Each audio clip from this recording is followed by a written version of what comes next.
Pagkatapos ng walang katapusang mga buwan ng haka-haka, tsismis, at may labang spy shot, ang 2026 Tesla Model 2 ay hindi lamang nakumpirma.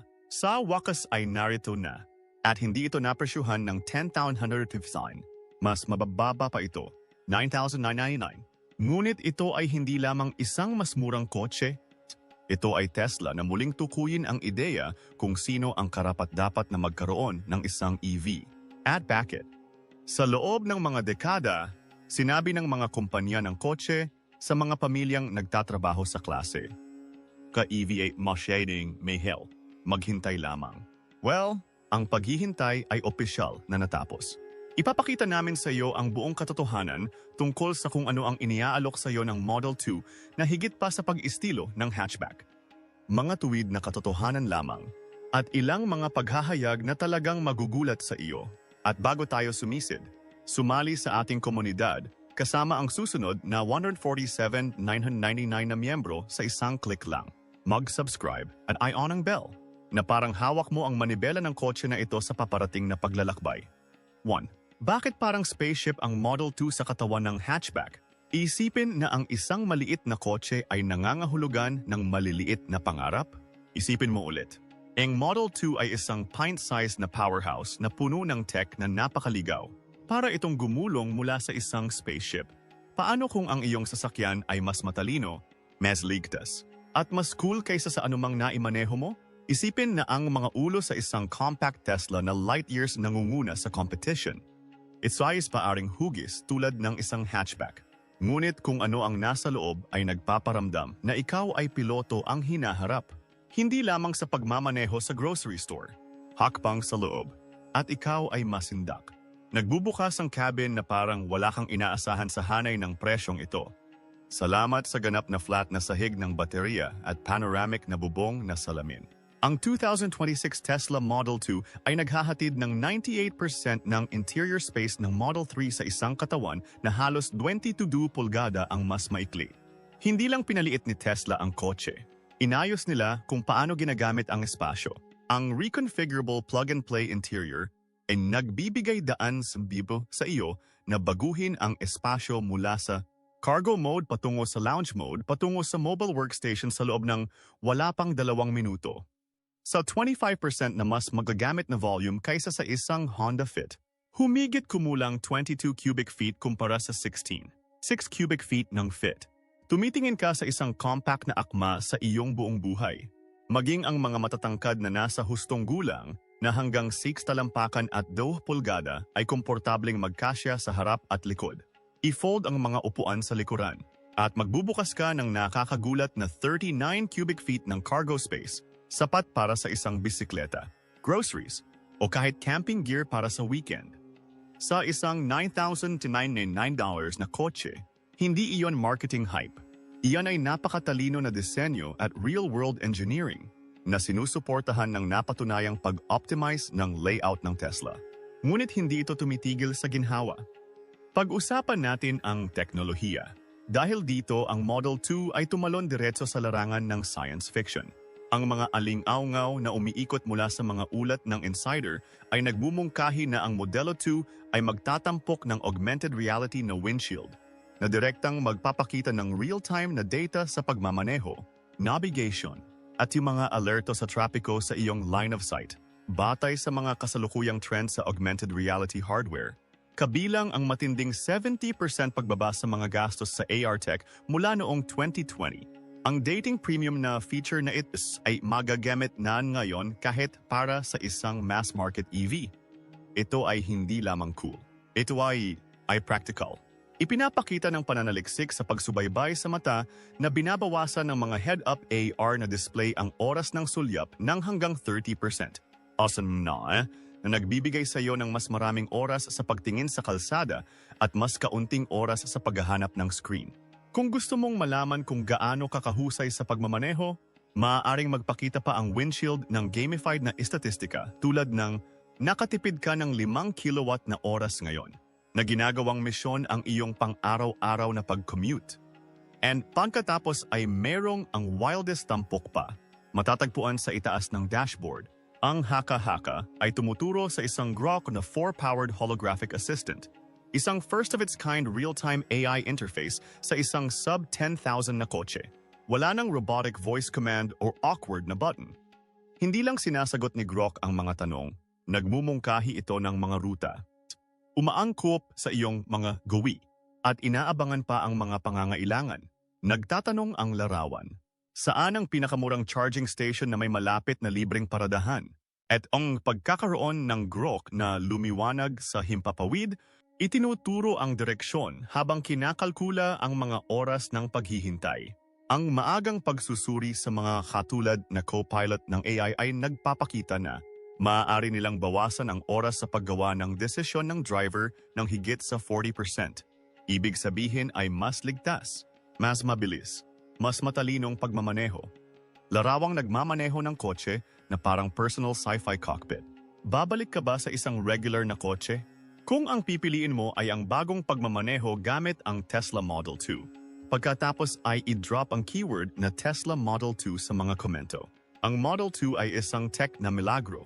Ngunit paano nito nalulupig ang kaguluhan ng buhay sa lungsod? Sumisid tayo. 2. Paano nagiging bagong superpower ng Tesla ang urban utility? Mahirap ang buhay sa lungsod, trapiko, paradahan, at kaguluhan.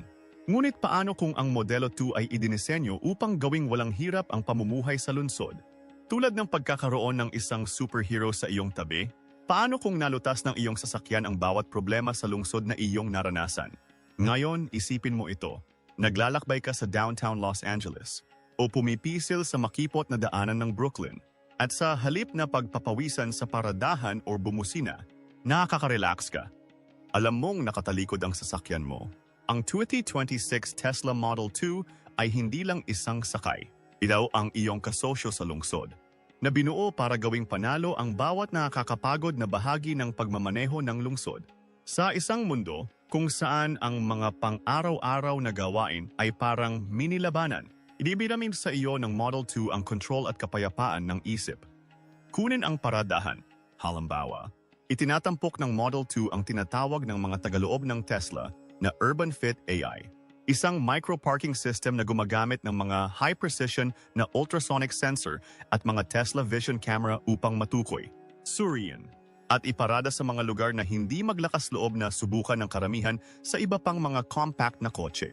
Ayon sa 2023 data mula sa INREX, ang karaniwang driver ng lungsod ay nag-aaksaya ng 10 minuto bawat biyahe sa pag-ikot lang sa block para sa isang espasyo. Sa Urban Fit, ang oras ng paghahanap na iyon ay bumaba sa 2 minuto lamang para sa mahigit 65% ng mga user. Ang AI na ito ay hindi lamang nakakahanap ng paradahan. Umaangkop ito sa kotse sa mga puwang na 10% na mas maliit kaysa sa kung ano ang maaaring hawakan ng pinakamalapit na mga kakompetensya. Iyan ang pagkakaiba sa pagitan ng pag-loop ng block ng 10 beses at paghila sa unang pagsubok. Nagpapatakbo ka man ng mabilis na gawain sa Queens o sinusundo ang iyong mga apo sa Pasadena. Iyan ay totoong oras at naiwasan ang tunay na pagkabigo. Ngunit hindi tumigil si Tesla sa paglutas lamang ng paradahan. Inisip nilang muli ang Model 2 bilang power hub sa mga gulong. Nakaago sa loob ng rear panel ay isang 5 kWh na panlabas na port ng baterya. Isang solusyon sa pagbabahagi ng enerhiya sa mobile na maaring magpaganan ng iyong laptop sa loob ng 100 oras o mag-recharge ng electric bicycle ng 10 beses. Ibig sabihin, kung namatay ang e-scooter ng iyong kapitbahay o wala kang kinukunan sa iyong telepono sa gitna ng kawalan, ang Model 2 ang magiging instant backup mo. Sa panahong mas maraming Amerikano ang nagtatrabaho sa mga gig na trabaho, nakasakay sa mga e-bikes, o nagbabalanse ng trabaho mula sa kahit saang buhay. Ang feature na ito lang ang nagpapalit ng sasakyan mula sa isang transport tool patungo sa isang personal na istasyon ng enerhiya. Ito ay tulad ng pagkakaroon ng isang power bank na nagkataon ding isang Tesla. Isipin ito, kung ang iyong telepono o ang iyong laptop ay namamatay ngunit ang iyong sasakyan ay may sapat na backup na kapangyarihan upang panatilihin kang magpatuloy ng maraming oras. Ito na kaya ang simula ng isang bagong kategorya ng mga sasakyan. Hindi lang transportasyon, ngunit ang iyong mobile power at protection hub, Panalo ang Drop Tesla sa mga komento kung sa tingin mo ay isang tagumpay na hinihintay mo. Elaborate in sound bagis na ganap na hindi inaasahang urban camouflage mode. Ito ay kung saan pinaghalo ng Tesla ang pagiging praktiko sa likas na talino. Gamit ang mga dynamic na exterior panel na may naka-embed na color-shifting nano coatings. Ang Model 2 ay madaling iakma ang shade nito upang tumugma sa kapaligiran. Iyang saglit ito ay nagyayelong kulay abong nakaparada sa tabi ng isang gilid ng bangketa. Ang susunod ay isang mainit na pula sa ilalim ng neon ng isang bloke ng lungsod. Ito ay hindi lamang tungkol sa pagiging cool. Ito ay tungkol sa pagbawas ng visibility sa mga potential na magnanakaw. Batay sa 2025 Automotive Security Projection, ang mga dynamic na pagbabago sa hitsura ay maaring mabawasan ang pagnanakaw ng sasakyan sa lungsod ng hanggang 15%. Sa mga kapitbahayan kung saan nawawala ang mga kotse sa ilang minuto, ang banayad na layer ng protection na ito ay maaring maging isang lifesaver. Ito ay anti-theft na may estilo at isa pang halimbawa ng paglutas ng Tesla ng mga tunay na problema. Hindi lamang pagdaragdag ng mga gimmick. Wala nang mga bangungot sa paradahan. Wala nang mga patay na kagamitan. Wala nang paghahalo sa kaguluhan ng buhay sa lungsod. Sa tingin mo, kailangan mo ng Model X para magsagawa ng mga gawain, sunduin ang mga apo, o magdala ng mga groceries pa uwi mula sa Costco? Isipin mo ulit. Pag-ari ng Tesla Model 2 ang lungsod. Ngunit paano kung ikinokonekta ka rin nito sa mundo na hindi kailanman? Manatili. Dahil ang susunod na ginawa ni Tesla ay nagdadala sa kotse na ito sa isang bagong antas. 3. Paano ginawang mobile internet hub ng Wi-Fi hotspot ng Tesla ang bawat kotse? Paano kung ang iyong sasakyan ay hindi lamang isang sakay, ngunit isang digital lifeline? Ang Wi-Fi hotspot ng Model 2 ay hindi lamang mabilis. Ito ay isang portal patungo sa isang konektadong mundo na walang nakakita na darating. Paano kung mapapagana ng iyong sasakyan ang iyong buong digital na buhay, mula sa trabaho hanggang sa paglalaro? Saan man sa lungsod, habang nagpupumilit pa rin ang ibang mga automaker na patakbuhin ng maayos ang CarPlay, ginawa lang ni Tesla ang bawat Model 2 bilang isang full-blown na mobile internet service provider. At ang mga implication ay napakalaking. Nagsisimula na itong mangyari. Tahimik na inilatag ni Tesla ang batayan para sa isang network ng mesh sa buong lungsod na ang bawat Modelo 2 ay kumikilos bilang isang node. Sa tuwing nakaparada o naka-idle ang Model 2, maaari nitong ibahagi ang isang piraso ng high-speed na connection sa internet nito sa iba pang kalapit na sasakyan ng Tesla at maging sa mga pampublikong user. Batay sa mga kasalukuyang modelo ng density ng Starlink, 5,000 Model 2 lang ang makakasakop sa 80% ng isang lungsod tulad ng New York, Los Angeles, at Austin, na may tuloy-tuloy at maaasahang Wi-Fi. Hindi ka lang nakakakuha ng internet sa iyong sasakyan. Ginagawa mo ang iyong sasakyan sa isang roaming Wi-Fi beacon na tumutulong na palakasin ang iyong buong kapitbahayan. Isa itong extrapolation ng infrastruktura ng Starlink ng Tesla at RealMesh. Networking logic na ginagamit na sa mga lungsod tulad ng Chattanooga at Seoul para sa mga digital nomad, freelancer, at pang-araw-araw na tao na nagtatrabaho mula sa kanilang mga sasakyan. Isa itong pangarap na natupad. Maaaring suportahan ng Model 2 ang hanggang 10 konektadong device sa bilis na malapit sa 1 gigabit bawat segundo. At inuuna ng bagong work mode ng Tesla ang bandwidth para sa mga video call, cloud sync, at pagbabahagi ng screen. Kung ikukumpara sa mga 4G hotspot ng Ford, na may average na humigit kumulang 50 megabits bawat segundo, tinitingnan mo ang 60% na mas kaunting lag, mas maayos na mga pagpupulong, at wala ng gulat kapag nawala ang iyong Wi-Fi sa bahay. Ngayon isipin na huminto sa isang tahimik na parke, buksan ang iyong laptop, at maglulunsad ng isang presentation ng kliyente, lahat mula sa iyong Tesla. Iyan ay hindi lamang pagiging produktibo, iyon ay kalayaan. At narito kung saan ito nagiging mas makakaapekto. Plano ng Tesla na hayaan ang mga may-ari ng Model 2 na ibahagi ang hindi nagamit na bandwidth sa mga kalapit na komunidad, lalo na sa mga kapitbahayan na kulang sa serbisyo, at makakuha ng mga kredito sa Tesla bilang kapalit. Maaaring ma-redeem ang mga credit na ito para sa libreng supercharging. may diskwentong serbisyo o software upgrade. Sa teorya, ang 10,000 Model 2 na nakaparada sa mga urban na lugar ay maaring maghatid ng libreng high-speed Wi-Fi sa mahigit 50,000 residente bawat araw. Para sa mga pamilyang hindi kayang bumili ng internet sa bahay o mga veterano na nabubuhay sa mga fixed income. Ang feature na ito din ay maaaring makapagpabago ng buhay. Ang Model 2 ay nagiging higit pa sa isang kotse. Ito ay nagiging infrastruktura na hinabi ng direkta sa tela ng mga lungsod sa Amerika. Damhin ang kalayaan ng pananatiling konektado nasaan ka man. Hindi ka lang hinihimok ng Model 2. Iniuugnay ka nito sa iyong mga pangarap, trabaho, at komunidad sa mga paraang hindi mo naisip. Hindi ito tungkol sa flashy tech. Ito ay tungkol sa real-world na halaga na naihatid kung saan ito pinakamahalaga. Sa iyong pang-araw-araw na buhay, isipin ito. Pinapagana ng iyong sasakyan ang iyong mga Zoom na tawag. Ikinokonekta ang iyong mga anak sa online na pag-aral. At marahil ay nakakatulong pa sa isang kapitbahay na makapag-online sa unang pagkakataon. Paano mo gagamitin ang digital superpower na ito? Mag-drop ng oo sa mga komento kung gusto mong kunin ito. 4. Paano ginagawang superpower ng disenyo ng Tesla Model 2 ang energy efficiency? Ang pagmamaneho sa Modelo 2 ay parang sumali sa isang kilusan upang iligtas ang mundo. Hindi ka lang pupunta sa tindahan. Gumagawa ka ng masusukat na epekto. Isa na naglalagay sa iyo ng matatag na kontrol sa sarili mong enerhiya sa hinaharap. Sa tuwing bumibilis ka, ginagawa mo itong mas matalino. Sa tuwing magpreno ka, ibinabalik mo ang kapangyarihan sa system. Sa tuwing pumarada ka sa ilalim ng araw, gumagawa ka ng sarili mong hanay.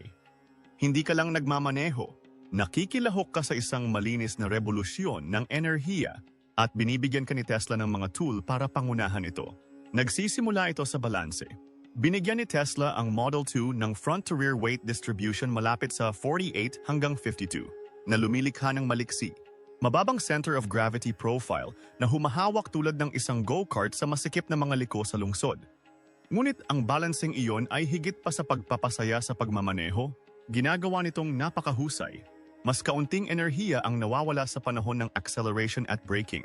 At ang mas kaunting strain ay nangangahulugan na ang system ay nangangailangan ng mas kaunting paglamig, ay nagpapataas ng tagal ng baterya ng hanggang 15%. Iyan ay tunay na pagtitipid, hindi lamang para sa iyong pitaka, ngunit para sa habang buhay ng buong sasakyan. Pagsamahin iyon sa isang 45 kWh na battery pack at tumitingin ka sa hanay na lampas sa 350 milya, isang distansya na hindi pa naririnig sa klase at hanay ng presyo na ito. Ngunit hindi tumigil doon si Tesla.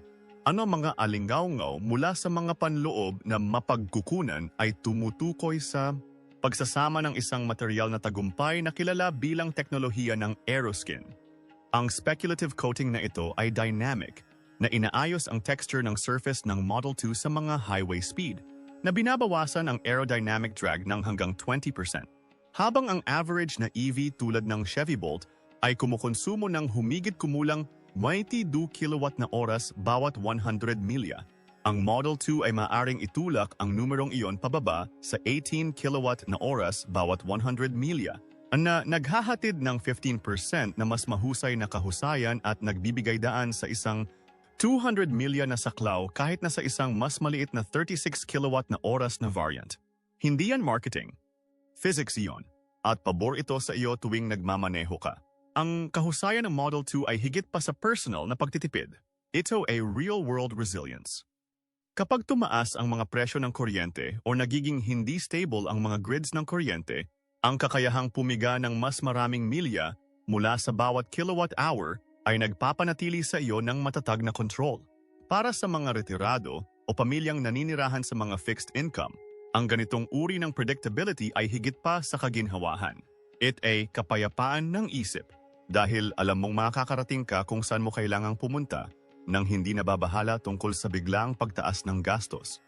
Isinasagawa pa ito ng Tesla sa pamamagitan ng paggawa ng Model 2 na walang putol na tugma sa mga solar system, sa bahay at mga unit ng imbakan ng enerhiya upang makagawa ka ng closed-loop cycle kung saan ang iyong sasakyan, iyong tahanan, at ang araw ay nagtutulungan upang panatilihin kang gumagalaw. Isipin na gumising tuwing umaga na may punong tangke, naganap na pinapagana ng sikat ng araw kahapon, nang hindi gumagastos ng kahit isang sentimo sa gasolina o depende sa mga presyo ng kumpanya ng utility. Hindi lang efficiency yan. Ito ay enerhiya na pagsay-sarili na ginawa para sa pang-araw-araw na buhay. Ito ang uri ng kalayaan na parang tradisyonal, tulad ng pagtatanim ng sarili mong pagkain o pag-iigib ng tubig mula sa sarili mong balon. Ngunit napuno ng teknolohiya ng ika-21 siglo. Ito ay kung paano ginagawang seguridad ng Modelo 2 ang kahusayan. Siya ay nagbibigay sa iyo ng pangmatagalang kontrol sa iyong kadaliang kumilos, iyong mga gastos, at iyong hinaharap. Ang Tesla Model 2 ay hindi lamang isang compact EV. Ito ay isang senyales na ang laro ay nagbago magpakailanman. Hindi ka lang dadalhin ng kotseng ito mula sa punto A hanggang sa punto B. Isinulat muli nito kung paano natin iniisip ang tungkol sa enerhiya, pera, at maging sa kalayaan. Ikaw ay tumutungo sa isang hinaharap kung saan ang iyong driveway ay nagiging isang planta ng kuryente. Ang iyong mga preno ay nagiging isang generator. At ang iyong pang-araw-araw na pag-commute nagiging isang pagkilos ng pagtutol laban sa tumataas na mga gastos at pagkasira ng kapaligiran. Walang marketing fluff. Walang corporate spin. Engineering lang na gumagana para sa iyo. Handa ka na bang maging bahagi ng isang bagong klase ng mga driver? Mag-drop ng komento sa iDrive para malaman namin na kasama ka namin. At kung gusto mo ng higit pang katotohanan tulad nito, pagkatapos ay mag-subscribe dito ngayon. Saman maan niyon. Salamat sa pagpunta. See you later.